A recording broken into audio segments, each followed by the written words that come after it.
በጃልሜዳ ምን ተፈጠረ?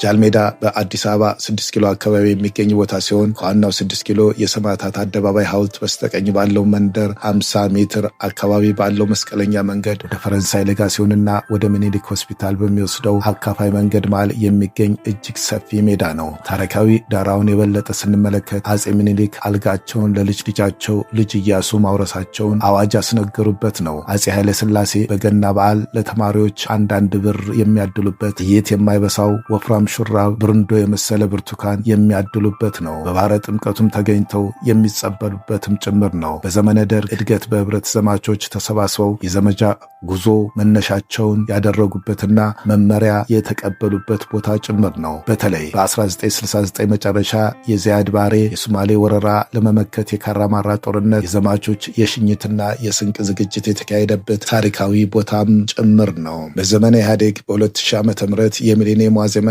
በትላልቅ የሙዚቃ ድግሶች ሚሌኒየም የተበሰረበት ነው። በተለይ በጉልህነት የሚታወቀው የአትሌቲክስ መለማመጃ ሀገር አቀፍ ውድድሮች የሚደረግበት፣ ሀገርን ወክለው ስፖርታዊ ውድድሮች ምርጫ የሚካሄድበት፣ የሚወዳደሩ አትሌቶች የሚፈሩበትን ቦታ ነው። ለዚህም ምሳሌ ይሆን ዘንድ ኃይሌ ገብረስላሴ፣ ቀነኒሳ በቀለ፣ ስለሺ ስህን፣ መሰረት ደፋር፣ ጥሩነሽ ዲባባ የጃልሜዳ ፍሬዎች ናቸው ማለት ያስችላል። አሁንም ቢሆን የተለያዩ የአትሌቲክስ ክለቦችና የመቻል እግር ኳስ ክለብ ልምምድ የሚያደርጉበት ሜዳ መሆኑን እንደቀጠለ ነው።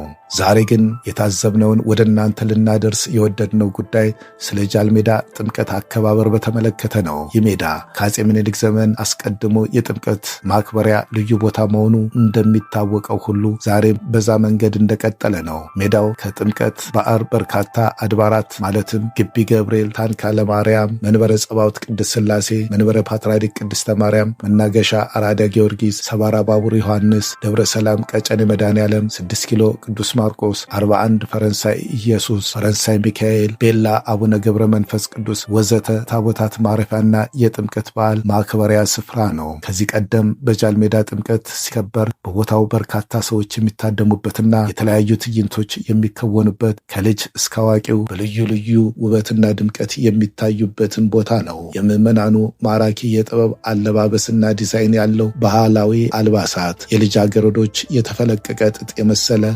ውበታቸው መድመቂያ መድረክ፣ ተመሳሳይ ቲሸርት የለበሱ ልጆች አርሞኒካ ጨዋታ የሚጫወቱበት ድንቅ ስፍራ፣ በሰፈር ልጅነት ተሰባስበው ቀልድ አዘል ጨዋታዎችን የሚያሳዩበት፣ የአዛውንቶችና የሽማግሌዎች ከዕድሜ አቻዎቻቸው ጋር ተሰባስበው ቱባ ባህላዊ ዘፈኖቻቸውንና ዜማዎቻቸውን የሚያንቆረቁሩበትና የሚያፈሱበት፣ በአማራ እስክስታና ሆሆታ፣ በኦሮሞ ብሔረሰብ ጭፈራና የደቡብ የጋሞ ወላይታና የራያ ጭፈራዎች የሰው ልጆችን ትኩረት በሚስብ አኳኋን የሚያሳዩበት ድንቅ የትርኢት መድረክ ነበረ። በተለይ ወጣቶች ውሃ የተሞላ ሃይላንድ በኳስ መጥቶ መጣል፣ በመኪና ጎማ ውስጥ ኳስ ማሾለክ፣ ውሃ ስር የተቀመጠ ሳህን ሳንቲም ማስቀመጥ፣ ፖል ላይ የተሰቀለ ጀበና አይን አስሮ መምታት፣ ቁጥር በተጻፈበት ካርቶን ቀስት መሰል ነገር ማሾለክ፣ በፈረስና በግመል ላይ ተቀምጦ ሽርሽር መጫወት ከመንፈሳዊ ወረብና ዝማሪዎች ጋር ጥምቀት በጃልሜዳ ያደምቁት ነበረ። በ2018 ዓ.ም ግን ይህ ውበት ዳግም ሊደገም አልቻለም። የ2018ቱን የጥምቀት በዓል በጃልሜዳ እንደ ቀድሞው ሳትደምቅ ውላለች። ምዕመናኑ እጅግ በቁጥር ቀንሰው ታይተዋል። በፊት ይቀርቡ የነበሩ የተለያዩ ትዕይንቶች ከመንፈሳዊ ዝማሬ ውጪ ሌሎቹ አንዳቸውም ቢሆን አልታዩም። በተለያዩ ጨዋታዎች ያደምቀው የነበሩ ወጣቶች በእጅጉ ቀንሶ ታይቷል። ግቢ ገብርኤል የመሰለ ጥንታዊ ደብር ወደ ባሕረ ጥምቀቱ ሲሄድ እኒያ እንደ ነፍሳቸው የሚሳሱለት የካሳንችስ ወጣቶችና ጎልማሶች በእልልታ የሚያጅቡት እናቶች የሉም። የቅድስት ሥላሴ በተለያዩ ትዕይንት የሚያጅቡት ምዕመናን በጣት የሚቆጠሩ ናቸው።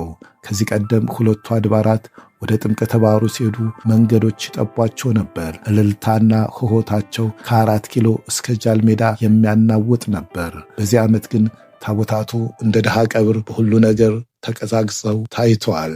ታቦታቱን የሚያጅቡ ምዕመናን እጅግ በቁጥር አነስተኛ ነበሩ።